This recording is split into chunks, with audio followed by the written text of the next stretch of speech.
Un vienā vasarā, kad man par daudz kļuva savāda sirds, es aizgāju laukos.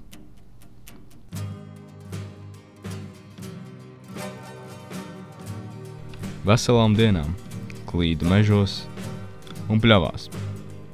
Dzēru peļķes, ēdu melenes, un manas pēdas kļuva biezas kā ozola mizas.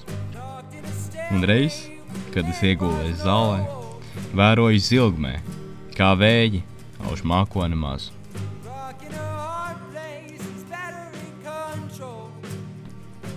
Mani satika vīrs, vecs, ar lāpstu pār pleciem.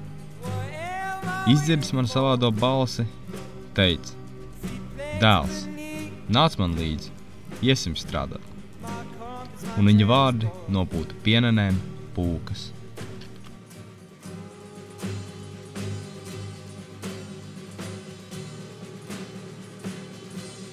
Un tā, es visu to vasaras galu strādāju dziļi mežā, rokot ūdeņiem gultas. Un tagad? Tagad es atkal stāvu pilsētā, bulvāra vidū, un smaidu, jo nekas mani neuztrauc.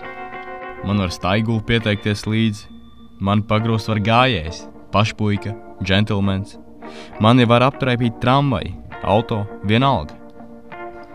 Visu vasaru esmu gulējis sūnās, glāstījis saknes, stāstījis pasakas sēnēm un lasījis rasu no lapām. Visu vasaru mēnesis saudis zeltu manās acīs, un mūžība gulējis man kā lapa uz pieres.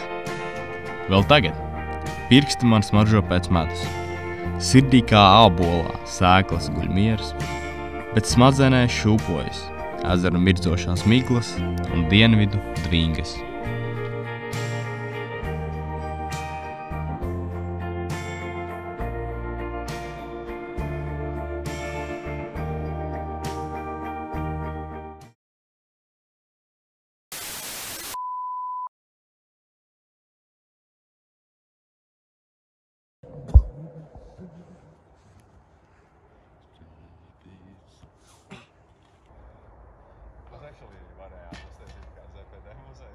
Kurš šinā vai? Vef kultūras pils spoks atnāca patēlot. Kādien šiem? Tā labi. Oj. Šito mēs nevaram likt bloperos, jo es